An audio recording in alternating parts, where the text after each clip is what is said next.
Okay, so what else do we have here? So here we have sort of a scheme to better understand what matter is, what a mixture is, substances, and all of that thing that we've been talking about. In this case, we have now, well, matter. Matter can be split into mixtures and substances, right? So a mixture can be separated by physical methods into substances. So a mixture is a composition of two or more substances, right? Of two or more forms of matter. In a mixture you can split them up by physical methods. What do they mean by physical methods? Physical methods are things that do not change their properties of what is getting split. Better said, if you have a bunch of salt, this is the chemical formula for salt, in water, and you heat the water up, the water will evaporate, and you will be left with only the salt on the bottom of the cup, or whatever. This is gonna be my salt. The salt did not change into something else. It's still salt. It did not change properties. And the water just became a gas, but it's still water.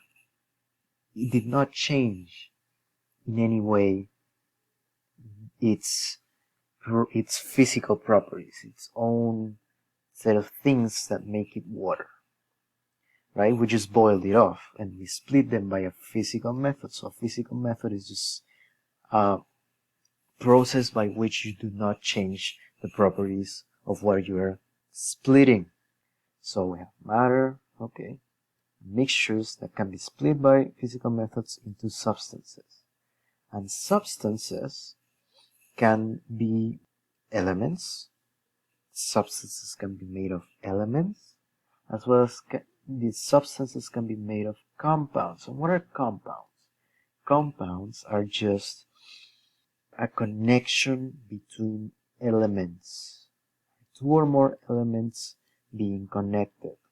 Let's say I have, for example, a hydrogen atom. And let's say I have another hydrogen atom right here. How can I tell if it is a hydrogen? Because it has just one proton in it.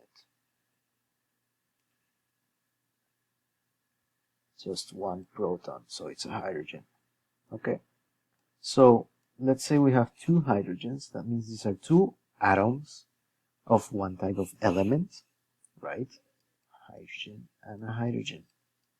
If these hydrogens get too close together, what happens is that they are going to react with each other and they are going to overlap and attract, and they will share electrons. So when they overlap and join, they are no longer atoms by themselves, they are no longer just elements. These turn into a molecule, a compound. A compound is the joining of two or more elements, or two or more atoms. You could have CO2, for example. Carbon dioxide is a compound. It is the joining of a carbon atom with two oxygen atoms. So since it has more than one type of element join, or since it has one element or more, it becomes a compound. This is a compound, a molecule.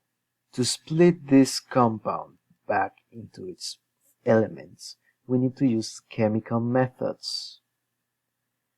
Chemical methods are distinct of physical methods. They are not the same thing, in the sense that chemical methods do change the properties of the substance that you have.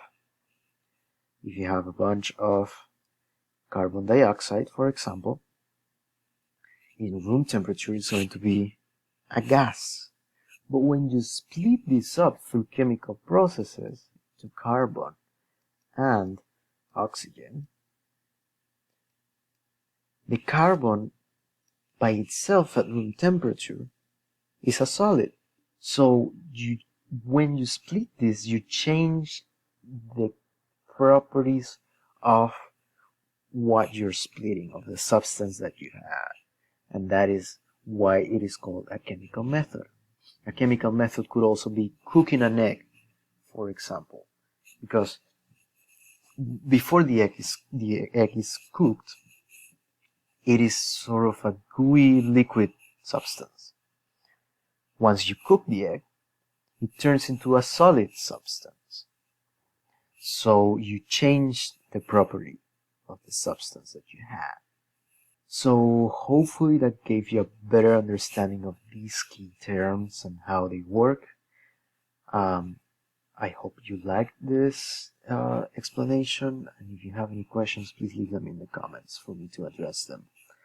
I hope I didn't confuse you with all of this, and thank you for watching.